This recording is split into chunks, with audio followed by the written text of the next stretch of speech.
एक पुरानी सी इमारत में वैद्य जी का मकान था। वैद्य जी पिछले हिस्से में रहते थे और अगले हिस्से में दवा खाना खोल रखा था। उनकी पत्नी की आदत थी कि दवा खाना खोलने से पहले उस दिन के लिए जरूरी सामान एक चिट्ठी में लिख करके दे देती थी।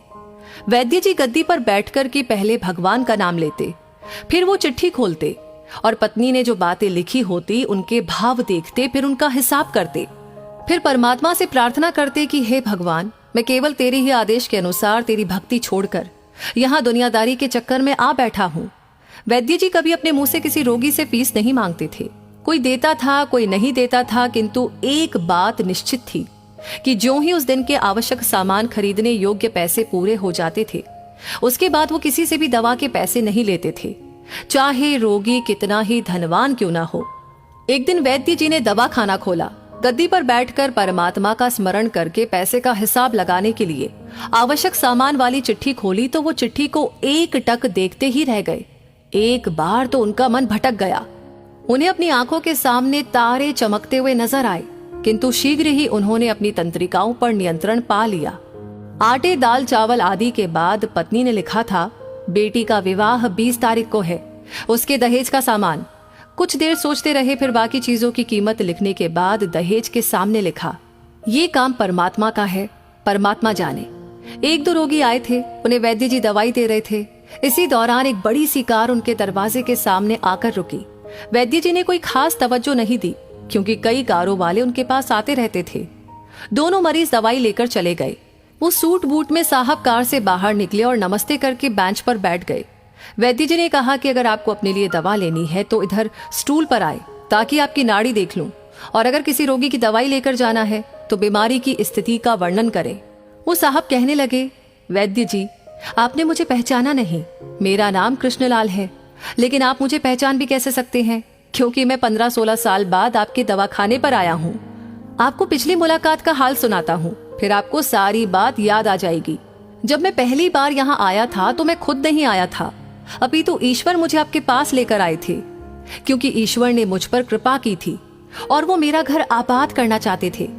हुआ इस तरह था कि मैं कार से अपने पैतृक घर जा रहा था। बिल्कुल आपके दवाखाने के सामने हमारी कार पंक्चर हो गई।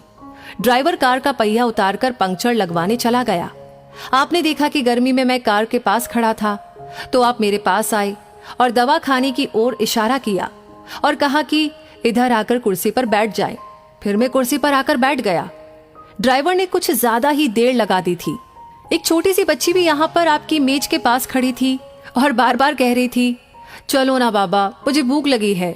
आप उससे कह रहे थे कि बेटी थोड़ा धीरज धरो, चलते हैं।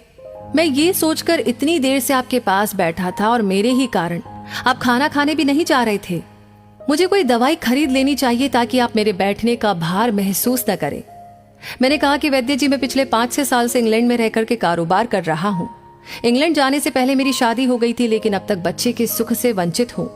यहाँ भी इलाज कराया और वहाँ इंग्लैंड में भी, लेकिन किस्मत ने निराशा के सिवा और कुछ नहीं दिया। आपने कहा था कि मेरे भाई, भगवान से निराश न हो।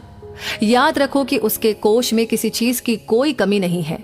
आस, औलाद, धन, इज्जत, सुख दुख, जीवन, मृत्यु, सब कुछ उसी के हाथ में है। ये किसी वैद्य या डॉक्टर के हाथ में नहीं होता और न ही किसी दवा में होता है। जो कुछ होना होता है वो सब भगवान के आदेश से होता है। औलाद देनी है तो उसी ने देनी है। मुझे याद है आप बातें करते जा रहे थे और साथ साथ पुड़िया भी बनाते जा रहे थे। सभी दवा आपने 2 भागों में विभाजित कर दी, अलग अलग लिफाफों में डाली थी और फिर मुझसे पूछकर आपने एक लिफाफे पर मेरा और दूसरे पर मेरी पत्नी का नाम लिखकर दवा उपयोग करने का तरीका बताया था। मैंने तब वो दवाई ले ली थी, क्योंकि मैं सिर्फ कुछ पैसे आपको देना चाहता था। लेकिन जब दवा लेने के बाद मैंने पैसे पूछे तो आपने कहा था, बस ठीक है। मैंने जोर डाला तो आपने कहा कि आज का खाता बंद हो गया है। मैंने कहा, मुझे आपकी बात समझ नहीं आई। इसी दौरान वहां पर एक और आदमी आया और उसने हमारी चर्चा सुनकर मुझे बताया कि खाता बंद होने का मतलब ये है कि आज के घरेलू खर्च के लिए जितनी राशि वैद्य जी ने भगवान से मांगी थी वो ईश्वर ने उन्हें दे दी है। अधिक पैसे वो ले नहीं सकते। मैं कुछ हैरान हुआ और कुछ दिल में लज्जित भी कि मेरे विचार कितने निम्न थे और ये सरल चित्त वैद्य कितना महान है। मैंने जब घर जाकर पत्नी को औषधि दिखाई और सारी बात बताई तो उसके मुंह से निकला, वो इंसान नहीं, कोई देवता है। और उसकी दी हुई दवा ही हमारे मन की मुराद पूरी करने का कारण बनेंगी। आज मेरे घर में 2 फूल खिले हुए हैं। हम दोनों पति पत्नी हर समय आपके लिए प्रार्थना करते रहते हैं। इतने सालों तक कारोबार ने फुर्सत ही नहीं दी कि स्वयं आकर आपसे धन्यवाद के 2 शब्द कह सके। इतने बरसों बाद आज भारत आया हूँ और कार केवल यहीं पर रोकी है।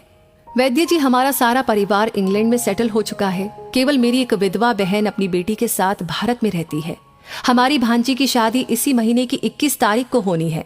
न जाने क्यों जब जब मैं अपनी भांजी के भात के लिए कोई सामान खरीदता था तो मेरी आंखों के सामने आपकी वो छोटी सी बेटी भी आ जाती थी और हर सामान में दोहरा खरीद लेता था।